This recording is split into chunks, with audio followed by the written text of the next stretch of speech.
I, 26 male, caught my live-in girlfriend, 24 female, of 5 years, cheating on me with her coworker. My girlfriend and I have known each other for 7 years. We've been going out for the past 5 and living together for maybe 18 months. I flew a few states away for work and have been gone for the past week. My flight was delayed because of weather and I told her I would just stay the night. But on impulse, I decided to catch the red eye and then drive back through the morning. I figured it'd be a nice surprise. I pulled up and noticed another car in the driveway. It didn't really sink in, I just thought it was odd for how early it was. I come home late pretty often, so I'm good at getting in quietly. Walked in, unpacked my dirty clothes and put them in the hamper, then went to the bedroom. They were both in bed, only partly covered by the sheets. I didn't recognize the other guy immediately. They were both asleep, and I don't know how long I stood there. It didn't compute. After I recognized the guy in bed with her, I had one of those moments. Just a red second where I imagined picking up something really heavy and smashing his face. But it passed pretty quickly. I was just really tired and a little sad. I woke her up and told her I was going to a hotel. I think she was too sleep groggy to get it at first. She was smiling for a little bit before remembering. She got up and was starting to talk and cry, but I just tuned her out. I grabbed some spare clothes and got out. I turned off my phone before I left the driveway. I just don't know what to do right now. I feel like I've been in a car accident. Just sitting here in this SHT hotel room drinking some whiskey I got at the supermarket on the way over. I've got my laptop, my phone, a change of work clothes, and that's about it. I don't want to feel this way anymore. I don't want to be anymore. Update 1, read the email she sent me. Finished reading it. Cried for a bit because she was pretty blunt about it. It wasn't the first time they'd slept together, and she didn't try and say there were extenuating circumstances or anything. I wasn't drunk or stoned. He didn't coerce me. I was flattered when he hit on me. He's a very attractive man that could probably sleep with lots of women. So for him to choose me was very special. It was a chance to satiate my enormous ego. She said that she'd understand if I wanted her out of the house and out of my life. She thanked me for not calling her a bad things or etc. even though I am. She said that I didn't have to stay in a hotel, that she'd be out of the house in the morning and that she'd leave her keys there. Then she apologized for destroying your trust in me and betraying everything we had.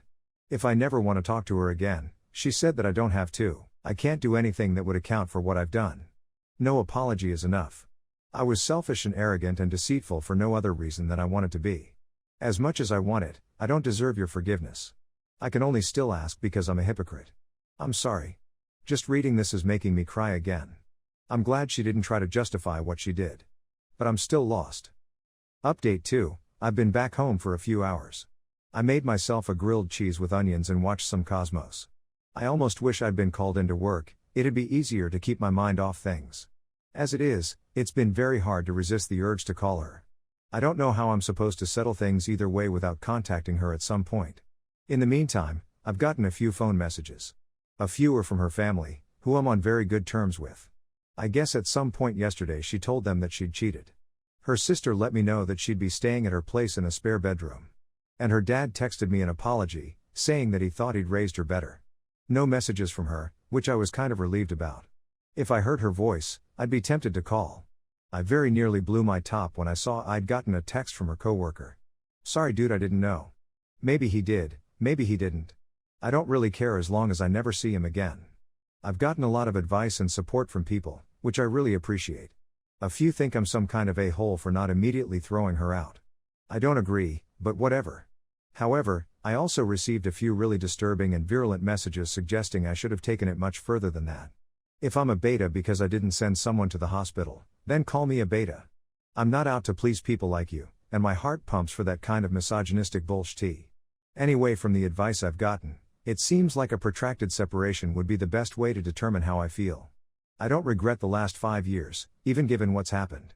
But I need some perspective, and I'm not the type to rush into anything. So I won't be tossing all of her belongings in the trash. What I could use some help with is figuring out the time frame. How long should I wait? There has to be a discussion at some point. Update 3, about 2 days ago, I came home early to find my girlfriend, let's call her Laura, asleep in bed with a coworker of hers. I was too tired and shocked to even want to speak to her anymore, so I left after grabbing a change of clothes and spent the night in a hotel. I got a lot of good advice from people on here which helped me plan my next steps, helped me realize the world isn't over. Today, I set aside the day to get a number of things done. I deleted her from my contacts, both online and on my phone. I called Laura's sister and asked that she come by to pick up whatever Laura would need for the next few months, but told her I didn't want Laura coming here. She agreed.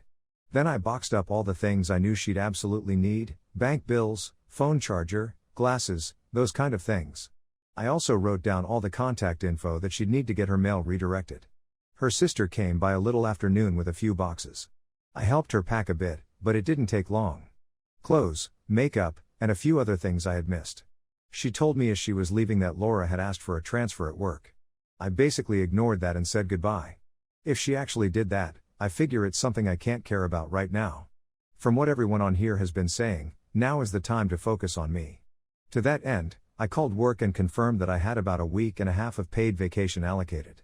I won't be necessarily taking them immediately, but it's good to know. I spent the rest of the day just trying to wallow in fun. I watched 2 of my favorite Mel Brooks movies while eating some double cheese macaroni. I picked up a few books from the local Barnes & Noble. And I tried a new game, DayZ, that I'm absolutely terrible at. I think I've made a clean break and given myself the space I need. But I still feel pretty terrible. All day I was having little forgetful moments that made me feel like SHT. While browsing at the bookstore, I'd think she'd love this book. Or while watching a movie, she always giggles at that part. I can't help thinking of them. My brain just lurches in gear to start regurgitating memories and thoughts I don't need. I don't know how to get past that. It makes me feel crazy. I know logically that I need time and distance to figure things out. To regroup.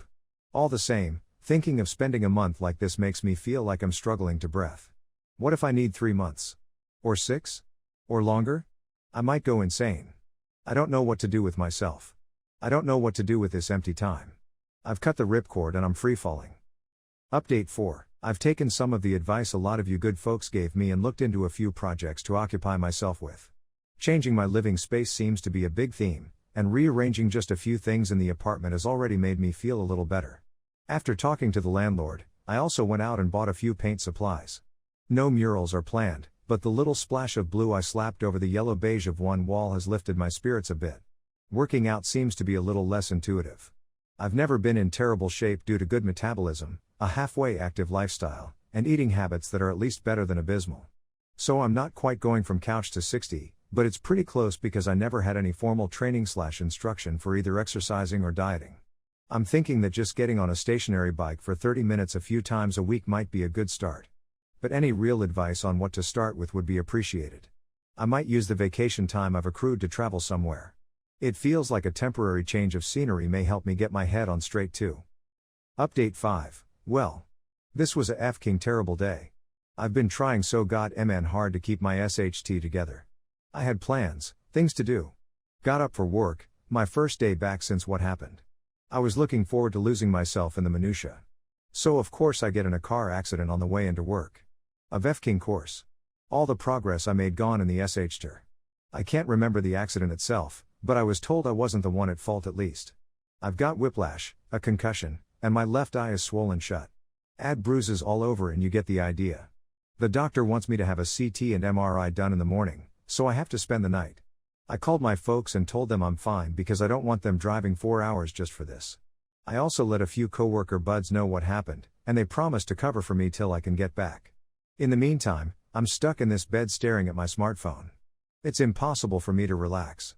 My left hand has had what feels like the world's largest 4 in it since I got here. At one point I was watching the bag empty, counting the milliliters on the pump display down to 0. I thought that if 2 could just get that off, just have the hand free, I'd be a little bit more comfortable. I could maybe sleep. Then the nurse made her rounds and replaced the near empty bag with a new one. I almost cried. Then Laura came. And it's like someone twisted my brain. I wanted her here more than anything, and at the same time I felt like throwing up. All I could do was look at her. She tried very hard to say something, but started crying before she could get much out. She asked me if I was okay. I was all prepped for a monosyllabic reply. The reptilian, calculating part of me at work. She knows I'm vulnerable. Maybe she's just taking advantage of the situation. Using it to her benefit. Then Laura took my hand and I just dissolved. My body hurts, I'm miserable, and I'm burned out. Tired every way I can be. She squeezed my hand and we both cried. She just kept saying I'm so sorry over and over. It took me a few minutes to compose myself. I wanted Laura to stay so badly, but I knew I shouldn't be having a discussion with the shape I'm in. I thanked her for coming and asked her to leave. Laura was still crying and didn't say anything for a minute. Then she apologized for coming, told me she loved me before she stepped out. I'm laying here and I feel so powerless. All these F-King projects I had in mind to help are useless. I'm confined to this SHD bed with my thoughts. I can't even manage 1 step forward, 2 steps back. This sucks. It F-King sucks. No contact, but all I want right now is her fingers ruffling my hair. I don't know how I can do this right now. Final update, I managed to get some sleep yesterday morning, but I was regularly interrupted by nurses so I didn't get a whole lot. The doctor advised I stay at least another night after the MRI results. On the flip side, I got them to give me something to help me sleep, finally got the 4th out. A friend from work grabbed a few things from my apartment. I was going to update last night, but I was just too tired. My buddy brought my work laptop by accident, so games are out of the question. I should be getting out of here by noon though. Laura's sister called and asked if I wanted any food brought by, but I have an idea who'd be making it so I had to decline. I need to wait 2 to 3 weeks before I can engage in any heavy physical activity, so my gym plan is on hold. But thank you all for the assistance and advice you've given me over the last several days. I felt really pitiful laying in this bed, much less so after I read all the good things most you folks had to say. I really appreciate the movie and book recommendations. Despite the limits my doctor put on me, I'll still have things to do for a while. This has honestly been the worst week of my life. And I don't think I could have made it through nearly as intact without you. Really, thanks again for all the love and support.